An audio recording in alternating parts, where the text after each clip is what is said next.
teman-teman bisa campur dengan satu pupuk atau dua pupuk. Untuk fungisida saya pakai Amistar Top. Pakai Amistar Top, terus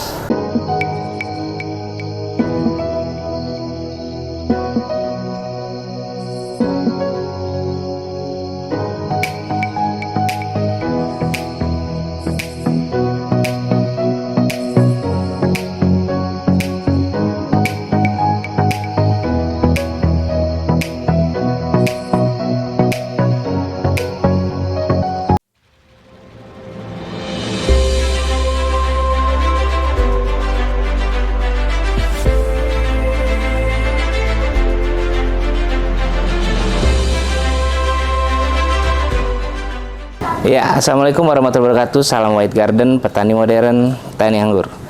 Ya, teman-teman, hari ini sebelum kita update perkembangan bibit samurai yang kita tanam, hari ini saya akan menginformasikan. Jadi White Garden pupuk apa aja yang dipergunakan dan bisa beli di mana. Dan ini ada satu paket komplit yang White Garden biasa pergunakan. Jadi ini bukan harus kita punya, tapi tidak akan kesulitan jika beberapa tanaman kita ada beberapa kekurangan unsur hara, kita bisa mempergunakan pupuk-pupuk yang ada di dalam ini. Nah, jadi nanti kalau teman-teman pengen dapat pupuk yang seperti ini, jadi komplit sepaket ini, bisa hubungin nomor yang ada di video. Nah, terus berapa harganya, terus jenisnya apa aja, nanti ada di deskripsi. Nah, ini saya akan bahas satu persatu apa aja isi di dalam paket ini dan kegunaannya. Nah, di sini isinya untuk fase kita dari mulai tanam sampai kita panen. Jadi dari tanam sampai berbuah sampai kita panen. Ya, yang pertama kita ada pupuk untuk awal tanam. Jadi untuk awal tanam itu, selain media tanam, kita harus menyediakan unsur hara yang menunjang pertumbuhan akar. Nah, ini saya menggunakan SS Amopos. Ini dia. Ini ada SS Amopos. Jadi kita pergunakan di saat kita tanam, kita tabur SS Amopos ini untuk awal tanam kita. Nah, jadi kalau teman-teman lihat saya meracik media tanam, mungkin nggak semuanya kita mempergunakan ini, karena ini tidak wajib, tapi ini bagus untuk kita aplikasi. Jadi kenapa saya tidak menggunakan semuanya, karena ini untuk referensi aja buat teman-teman. Nah, Amopos ini ada kandungan nitrogen ya, terus di sini juga ada kandungan fosfat. Jadi fosfat ini untuk pertumbuhan akar, dan di sini ada 12% sulfur. Ya, sulfur ini yang unsur hara yang menunjang kandungan fosfat. Ini. Terus yang kedua ada mikoriza. Ya, jadi di media tanam saya biasa menggunakan mikoriza. Ini juga pelarut fosfat juga. Jadi meningkatkan kinerja dari fosfat, dan ini juga membantu akar untuk berkembang. Dan yang pasti ini melindungi akar dari patogen-patogen yang merugikan akar. Ini kita pergunakan di media di saat tanam, jadi kita tabur di sekitaran akar. Mungkin untuk media tanam ada kohe dan yang lainnya, mungkin lihat di video sebelumnya. Dan setelah 1 minggu setelah tanam, saya biasa menggunakan NPK. Ini NPK 1616. Jadi yang ini yang dari Rusia. Jadi bebas, teman-teman bisa pakai Pons K+, bisa pakai NPK biasa, bisa pakai Pons K biasa. Jadi tapi emang setiap merek punya kandungan yang berbeda-beda. Nah, di sini yang Rusia ini ada kandungan mikronya. Jadi selain NPK, makanan pokoknya, nitrogen, fosfat, kalium, di sini ada kandungan magnesium untuk sekundernya, ada kalsium untuk sekundernya, ada sulfur. Sulfur itu belerang.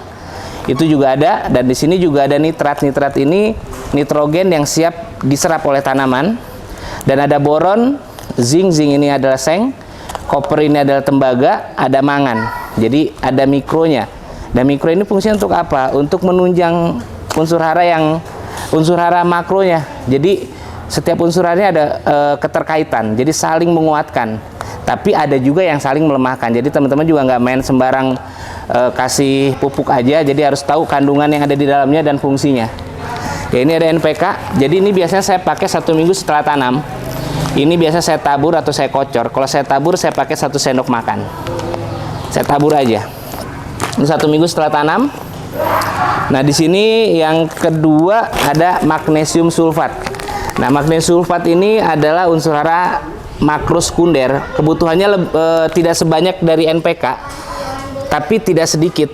Jadi fungsi dari magnesium ini untuk pembentukan klorofil. Jadi kalau teman-teman mendapatkan tanamannya yang kuning di sekitaran daunnya, jadi bukan full kuning, nah ini biasanya kekurangan zat klorofil atau kekurangan klorofil. Jadi kita menggunakan magnesium.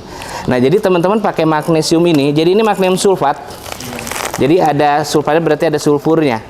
Jadi membantu untuk perkembangan akar dan yang lainnya juga. Jadi ini sulfur ini juga makrosekunder, jadi kebutuhannya sama-sama magnesium. Teman-teman jangan hanya mempergunakan magnesium sulfat ini di saat tanaman teman-teman kekurangan klorofil atau kuning, tapi teman-teman harus konsisten gitu. Jadi jangan sampai sakit dulu baru dipakai.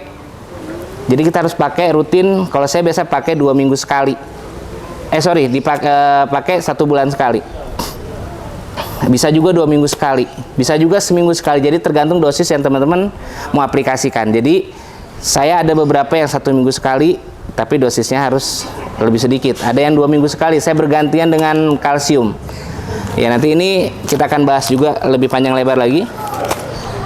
Ini saya pakai tidak bersama dengan NPK. Jadi kalau misalnya hari Senin saya pakai NPK, berarti hari Kamis saya pakai magnesium. Hari Kamis ya. Ini bisa dispray atau dikocor. Dan ada lagi saya di sini karate boron. Nah, teman-teman bisa mungkin banyak yang bertanya, kenapa di vegetatif saya menggunakan karate boron. Nah, di sini yang biasanya teman-teman menggunakan di fase generatif aja. Nah, padahal di sini kita bisa lihat kandungannya. Di sini ada nitrogen. Nitrogen ini fungsinya untuk tumbuh, yang memberikan pertumbuhan pada organ tanaman, tapi kandungannya 16%. Nah, di sini yang besar adalah kalsium. Jadi karate boron ini sebenarnya pupuk kalsium yang dilengkapi oleh nitrogen dan boron. Jadi bukan pupuk boron. Tapi kalau misal kita kekurangan boron juga bisa mempergunakan ini. Nah, jadi di saat fase vegetatif boron boron ini juga membantu untuk proses pertumbuhan akar dan yang lainnya. Jadi kita menggunakan ini, ada boron dan kalsium. Kalsium ini fungsinya untuk apa? Untuk memperkuat tanaman kita. Jadi antibodinya. Jadi kayak kita manusia nih, kalau kekurangan kalsium, tulang kita lemah dan yang lain. Dan tanaman juga seperti itu. Untuk kuat terhadap serangan hama ataupun kekurangan bahan makanan atau yang lainnya. Nah, kalau nitrogennya ini nitrat kandungannya. Jadi nitrat ini selalu dipergunakan di saat vegetatif. Nah, ini saya pakai karate boron. Jadi kalau teman-teman juga pengen pakai kalnit juga boleh, pakai yang lain juga boleh. Dan di sini ada POC. Saya menggunakan dinosaurus. Dinosaurus ini ada POC, pupuk organik cair. Jadi teman-teman bisa bikin, bisa bebas pakai apa aja. Tapi yang pasti teman-teman harus tahu kandungan yang teman-teman racik. Jadi jangan sembarangan meracik POC dan mengaplikasikan sembarangan juga. Nah, di sini kandungan dari pupuk organik cair dinosaurus ini ada fosfat, kalium, dan ini komplit, dan mikronya juga ada. Tapi emang sedikit kandungannya. Tapi ini menunjang pupuk-pupuk yang lain. Dan ada mikroorganisme juga yang akan membantu tanaman kita untuk tumbuh subur. Nah, untuk generatifnya saya menggunakan MKP. Nah, MKP ini adalah monokalium fosfat. Jadi kenapa saya pakai ini? Karena di sini ada kandungan fosfat yang tinggi. Ini ada 52% dan ada kalium juga 36%. Nah, kenapa ini bisa membantu kita untuk membentuk calon bunga? Karena kandungan nitrogennya yang tidak ada. Jadi, tapi kita nggak boleh di saat kita membuahkan, kita tidak boleh benar-benar kosong untuk nitrogen. Nah, makanya di sini kita gabungkan dengan KNO3 putih. Jadi MKP ini benar-benar kandungan fosfat yang tinggi. Dia fosfat adalah untuk membentukkan calon bunga. Dan yang di sini ada KNO3. KNO3 ini kalium. Nah, kalium ini akan kalium dan nitrat. Nah, nitrat ini benar-benar fungsinya untuk gimana dia mendobrak but-but yang akan menghasilkan bunga nanti. Nah, jadi faktor tumbuh juga harus kita butuhkan. Nah, sini ada MKP, KNO3, dan boron ini juga harus tetap dipergunakan. Ya, boron ini juga harus tetap dipergunakan di saat generatif. Karena boron bisa kalsium untuk daya tahan tubuhnya, dan boron untuk membantu serbuk sari. Serbuk sarinya biar bunganya itu produktif. Jadi bunga yang nggak langsung kering. Rate boron untuk itu. Dan di sini ada zinc. Nah, zinc ini karena nggak semua tanah memiliki kandungan zinc. Zinc ini adalah seng. Jadi kita aplikasi ini untuk membantu perpanjangan ruas dan juga menguatkan bunga juga. Nanti kita akan bahas tentang pupuk zinc ini. Nah, ini kita pergunakan di fase generatif. Nah, di sini ada asam humat. Nah, asam humat ini teman-teman nggak perlu mengaplikasi setiap minggu. Jadi bisa di awal tanam atau di saat sebelum pembuahan. Sebelum pas pembuahan dan setelah panen. Jadi mungkin satu siklus teman-teman juga cuman menggunakan asam humat ini 3 kali aplikasi. Tapi dengan dosis yang tepat. Jadi fungsinya untuk apa? Untuk membedah tanah. Biar tanah itu mudah menyerap unsur hara atau mengikat unsur hara, dan akar juga mudah berkembang dan menyerap unsur hara juga. Ini asam humat perlu juga. Nah, terus iya ini saya lupa, ini kapur dolomit. Ini kita pergunakan di awal tanam dan di sebelum pembuahan dan di setelah pembuahan. Jadi sama kayak asam humat, fungsinya untuk menaikkan pH tanah dan yang lainnya. Kandungannya ada kalsium dan magnesium. Nah, sekarang kita akan membahas masalah penanggulangan hama. Nah, penanggulangan hama yang dilakukan White Garden ini, tunggu. Sebelum penanggulangan hama nah ini ada pupuk lagi namanya Vitoflex. Ini pupuk mikro. Jadi kandungannya ini ada 4 kandungan unsur hara. Ini ada mangan, besi, tembaga, dan molybdenum. Nah, ini juga sangat bagus, dipergunakan bisa per 1 bulan sekali, disemprot aja. Dosisnya nanti lihat di kemasan. Ini ada Dormex untuk pemecahan but. Jadi ini di saat kita pangkas, pengen butnya mudah untuk pecah, kita menggunakan Dormex ini. Dormex dan GA3. Nah, GA3 ini saya pakai bebas, teman-teman. Nah, di sini ada Gibro. Gibro ini salah satu GA3 yang biasa dipergunakan untuk anggur juga. Tapi ini dosisnya akan berbeda-beda setiap merek. Tapi biasa saya menggunakan 10 ppm. Ini juga ada. Nah, terakhir kita akan untuk penanggulangan hama. Nah, penanggulangan hama ini saya akan membahas golongan pestisidanya. Jadi setiap pestisida ini punya kandungan yang berbeda-beda. Jadi ada yang keras, ada yang mudah larut, ada serangannya ke lambung, ada dan yang lainnya. Jadi teman-teman harus tahu dulu. Nah, baru yang kedua, teman-teman harus tahu sasarannya. Jadi setiap sasaran hama itu akan membutuhkan bahan aktif yang berbeda-beda. Dan juga bahan aktif juga teman-teman juga harus lebih bijaksana lagi. Jangan menggunakan bahan aktif yang terus-menerus itu aja. Karena setiap bahan aktif itu ada sasarannya sama tapi bahan aktifnya berbeda. Biar hama yang sama tapi tidak resistensi, tidak kebal. Jadi habis diserang sama abamectin, mungkin teman-teman bisa serang pakai karbofuran dan yang lainnya. Nah, ini untuk jamur juga seperti itu. Nah, saya akan memperlihatkan pestisida apa aja yang dipergunakan oleh White Garden, mulai insektisida atau fungisida untuk serangan jamurnya. Ya, di sini saya pakai insektisida untuk serangga, saya pakai Demolis. Dan Demolis ini bahan aktifnya abamectin. Jadi untuk tuku-tukuan, jadi trip, ya macam-macam lah. Nanti kita akan bahas tentang abamectin ini. Nah, di sini ada juga saya menggunakan Abasel. Jadi ada 2 merek abamectin, tapi kalau semua di aplikasi jangan bersamaan, jangan digabungin abamectin sama abamectin, percuma karena fungsinya sama. Ya, jadi kenapa saya pakai 2? Ya karena kadang-kadang sulit untuk dapetin salah satu, terutama abaselnya agak sulit juga. Tapi Demolis ini lebih mahal sebenarnya. Kalau saya sih lebih merekomendasikan Demolis. Tapi kita punya dua-duanya. Ada Abamectin untuk inseknya, bahan aktifnya. Dan di sini ada Regen. Nah, Regen ini bahan aktifnya Flomil. Coba kita lihat. Ya, apa namanya nih ya? Fipronil. Jadi fungsinya ini untuk seperti belalang, semut dan yang lainnya. Nah, ini bahan aktif yang berbeda. Terus ini ada Kurakron. Saya menggunakan Kurakron. Nah, ini bahan aktifnya mungkin kita lihat di sini. Saya juga kurang hafal.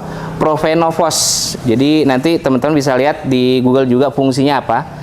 Jadi ada yang terakhir Marsal. Nah, Marsal ini juga kalau bisa make cuman nggak boleh dicampur dengan insektisida yang lain karena ini sudah ada dua bahan aktif yaitu karbofuran dan satu lagi saya lupa, nanti bisa dilihat di Google juga. Jadi di sini insektisida saya pakai Demolis. Jadi kalau mau Demolis boleh, Abasel juga boleh. Jadi dua-duanya juga nggak ada masalah, tapi jangan bersama dipakainya. Jadi ada Demolis untuk Abamectin, Abasel Abamectin, Promovil untuk Regen, terus Kurakron tadi saya lupa, Kurakronnya Profenovos dan Marsal untuk kutu-kutuan juga. Nah, ini juga ada Furadan. Nah, Furadan ini untuk kuret dan yang lainnya, jadi kita tabur untuk media tanamnya. Nah, ini untuk fungisida saya pakai Amistartop. Pakai Amistartop, terus Skor dan Bion M. Nanti kita akan bahas satu persatu tentang bahan aktifnya. Nah, jadi bisa dilihat. Nah, oh ya, terakhir ini ada CPPU. CPPU ini untuk membesarkan buah. Jadi kita akan, nah di sini cara aplikasi untuk pestisida. Jadi teman-teman bisa mencampur tapi jangan lebih dari 4 bahan aktif. Jadi misalnya teman-teman pakai Bion M, terus di sini ada, nah di sini ada Amistartop sama Skor. Jadi kalau mau pakai 2 fungisida, pastikan bahan aktifnya berbeda. Nah, di sini kita lihat bahan aktifnya untuk Bion M asibenzolar dan dengan satu lagi simetil ya, apa namanya satu lagi, saya lupa satu lagi, ntar kita lihat. Jadi ini ada 2 bahan aktif, berarti jangan dicampur dengan fungisida yang lain, atau kalau mau dicampur nggak ada masalah, berarti sudah 4 bahan aktif. Paling kalau mau dicampur lagi, baru 3. Kalau mau dicampur lagi boleh sama insektisida, berarti 4. Ini boleh dicampur. Nah, tapi kalau misalnya ini enggak, nah kalau kita sudah pakai Abamectin, boleh teman-teman pakai Profenovos atau Kurakron. Ini bisa. Berarti 4. Ini 2, ini 1, ini 1. Tapi kalau teman-teman mau pakai Abamectin doang, terus satu lagi Amistartop untuk fungisidanya, teman-teman bisa campur dengan 1 pupuk atau 2 pupuk. Nah, kayak misalnya teman-teman mau aplikasi, nah ini magnesium sulfat. Jadi teman bisa campur, di spray bersamaan. Kalau pakai campur pupuk, atau kalau mau teman-teman pakai 2 insektisida, jadi mau terserang trip tapi belalang juga ada, teman-teman bisa pakai Demolis atau Abasel bareng. Terus teman-teman bisa pakai Skor sama Amistartop. Berarti ini ada 4 bahan aktif. Boleh dicampur. Tapi kalau teman-teman mau repot, boleh juga satu fungisida aja, atau dicampur Demolis sama Amistartop. Jadi intinya nggak boleh lebih dari 4 bahan aktif untuk pencampuran. Mungkin itu aja. Jadi kalau teman-teman pengen dapetin ini, nanti lihat di deskripsi ada nomor teleponnya. Kalau pengen 1 paket, nanti juga ada, bisa lihat di deskripsi nomor teleponnya. Sebelum penutup, kita akan lihat update perkembangan dari Samurai. Berarti hari apa? 4 hari ya? Hari keempat ya? Hari kelima. Ini hari kelima. Ya jadi pertumbuhan masih kecil. Jadi nanti aplikasi pupuk terakhir pertama di hari Senin. Jadi nanti kita akan lihat berapa dosisnya. Ya mungkin itu aja video dari saya. Sampai jumpa di video berikutnya. Salam White Garden, petani modern, petani anggur.